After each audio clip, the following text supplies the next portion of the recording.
Welcome back to our YouTube channel. I'm Eddie Bloom, the founder of Bloom Bar. Joining me on the sofa today is our salesman from Surrey, Sam. And today we're going to be talking about the buyer's guide to collecting watches.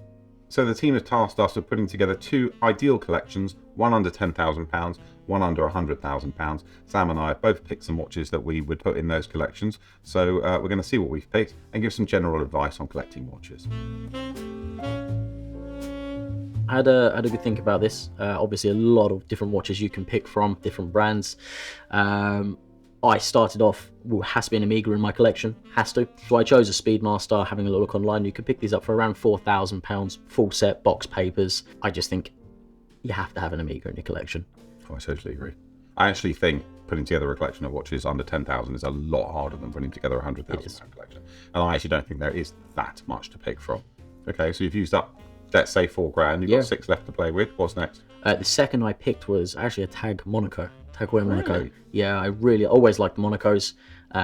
What Again, colour? chronograph blue. Yeah. I found one online for around about £3,000, full set, box papers. I just like them. I really like them. They're a hit and miss, obviously square shape. I mean, they're not as popular as they used to be, or maybe we just don't sell as many of them as we used to be. Yeah, good So choice. that leaves you with three? Three left? Yeah, 3 left. I actually went for Tudor. That's good. Black Bay 58. Yeah. Change it up from chronographs. I myself have a Harrods. It's very chunky. Yeah. Whereas the 58s you can pick up for around £2,000. Nice as well. So much thinner. I would black or blue. I mean, I prefer the blue ones just because I like the colour blue in general. Yeah. But I think just a good watch to have overall. Bulletproof. Can swim, bulletproof, daily wearer. You can change them up, put them on the NATO straps. You see people do it. I actually prefer them on other straps. I think they look great. So you've got £1,000 left. I do. So I split this up a little bit. So I went down a little bit of a more independent watchmaker. So a company called Studio Underdog. Not sure if you've heard of them. I haven't. Some people have, some people wouldn't have done. Very well known for their watermelon dialed watch. Very cool. Oh, I think I've seen a photo. Yes, so he kind of, I think the story was, it goes through lockdown. He's a watchmaker, a bit of a designer, got bored through lockdown, and this was what he did. He produced kind of watches and drew up watches. And So the this focus is on dials. Then, yeah, very cool dials. They do different versions. They do like a panda, I think it's called the Goofy Panda. Then they do mint chocolate chip, I think. So it's like Yeah, I've seen that. But the watermelon, I just love. I love the color combination Right. between the two. £500 on the nose. Open case back, automatic. I think it's Manuel watch actually. Just a fantastic watch to look at. Like a slightly more independent scene. And so what does that leave you with? as your £500. Final £500. So again, a few you can choose from. Yeah, Carkey, Hamilton. Yeah. That's Really good watch actually for £500. Moonswatch. I think that would have to be the winner for me for using up the final budget. Yeah, I think the Moonswatch is obviously something that has gained in popularity. Looks very Amiga-esque. Yeah. And if I've already got an Amiga in my collection, I may not go for the Swatch just because I also have a normal moon watch. We say. Yeah, but if you want kind of a bit of a beta watch or a beach watch or something, you're going abroad somewhere, which is maybe not quite as safe, and you just want to wear something that you'd happily give up if you had to. Yeah. I think that'd round up my I think it's a good pick. my 10,000. I think. I think it's a really nice range. Narrowed it down to 3. Sub date 1/1 reference. Okay. Picking up at just under £10,000 box papers, an early one. Milgauss.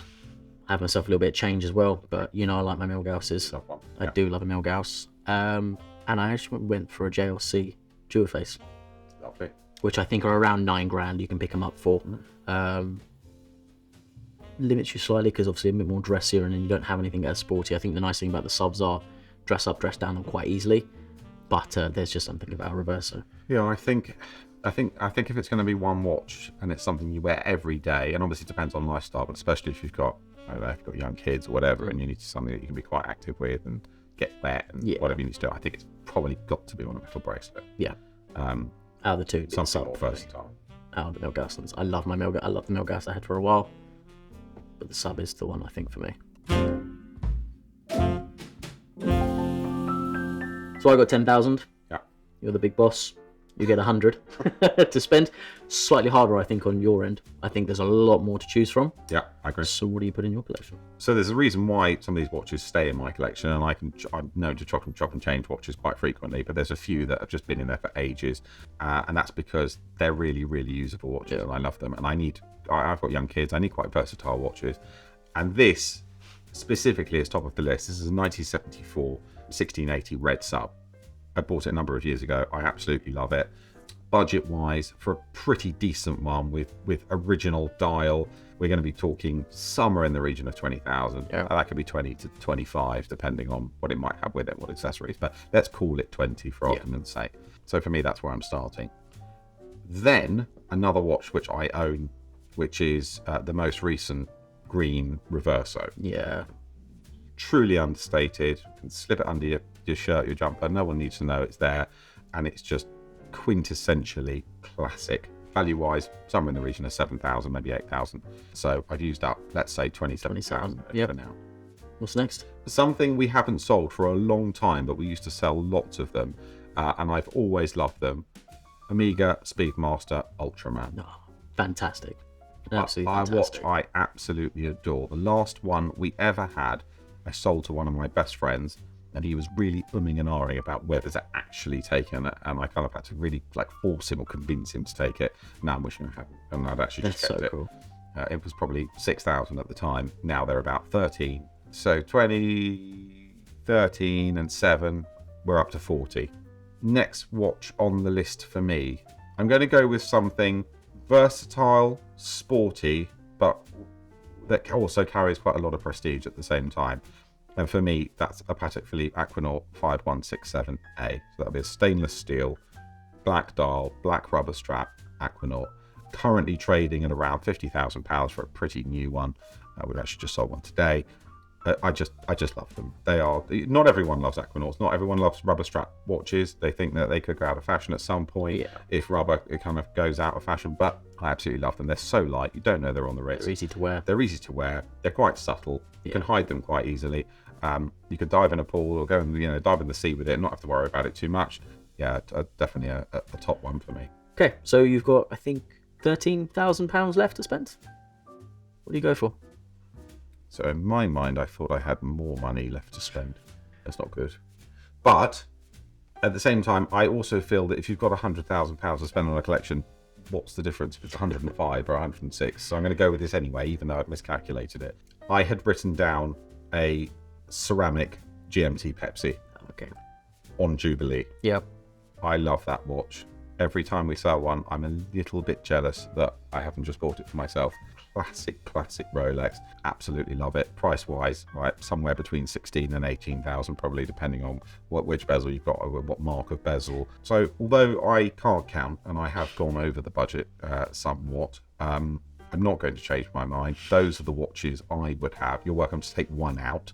If a Reverso is not your thing, you could take that other collection. If wearing a leather strap watch just doesn't work. But that's what I'd have. I think it has to be the watch that I wish I'd never have sold, which for me was a blue Patek Philippe 5711 Nautilus. They are light, thin, in their own weird way, relatively understated. I know they're very popular and quite iconic, but it's now discontinued. It will always be collectible. I wore one every day for many years. I absolutely loved it.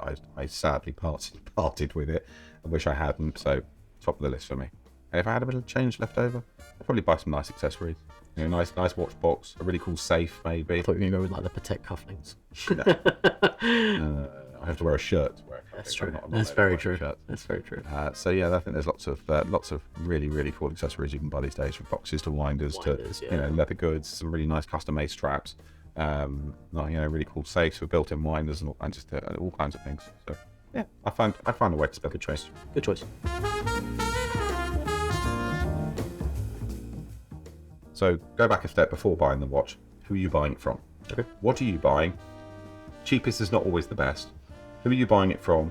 what's the history of the company you're buying it from? What type of warranty are you getting? How original is the watch?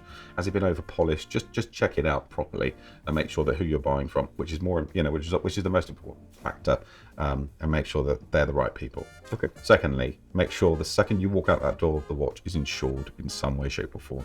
We constantly see people under-insure their watches or not insure them at all. Get it covered on your contents policy.